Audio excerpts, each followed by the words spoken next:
एक बार एक सेठ जी ने पंडित जी को भोजन हेतु अपने घर पे निमंत्रण दिया, पर पंडित जी का एकादशी का व्रत था, इसलिए पंडित जी नहीं जा सके और उन्होंने अपने 2 शिष्यों को सेठ के यहाँ भोजन के लिए भेज दिया।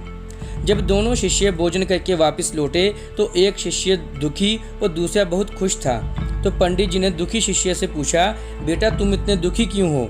क्या सेठ ने भोजन में कोई अंतर किया? तो उसने जवाब दिया नहीं। तो क्या सेठ ने आसन में कोई अंतर किया? तो उसने जवाब दिया नहीं। तो पंडित जी ने पूछा, तो क्या सेठ ने दक्षिणा में कोई अंतर किया? तो शिष्य ने जवाब दिया, नहीं गुरुजी, हम दोनों को बराबर दक्षिणा दी, 200 रुपये उसे दिए और 200 रुपये ही मुझे दिए। तब गुरुजी ने और भी आश्चर्य से पूछा कि फिर तुम्हारे दुखी होने का कारण क्या है? तब वो दुखी शिष्य बोला, पंडित जी, मैं सोचता था सेठ बहुत बड़ा आदमी है, कम से कम हमें 500 रुपये दक्षिणा देगा, पर उसने सिर्फ और सिर्फ 200 रुपये ही दक्षिणा दी, इसलिए मैं दुखी हूँ।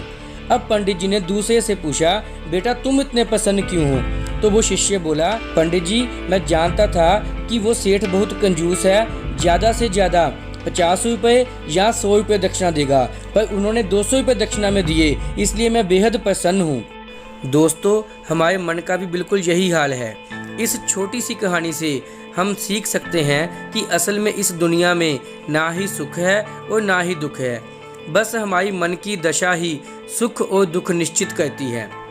यदि परिस्थितियां हमारे अनुकूल हो तो हम सुखी हो जाते हैं, और यदि परिस्थितियां हमारे प्रतिकूल हो जाएं तो हम दुखी हो जाते हैं। यदि मन की कामना पूरी हो जाए तो आनंदित हो जाते हैं, और यदि मन की कामना पूरी ना हो तो उदास और दुखी हो जाते हैं। तो यदि मन को वश में करके किसी से कोई कामना की ही ना जाए तो हमेशा आनंद ही आनंद होगा।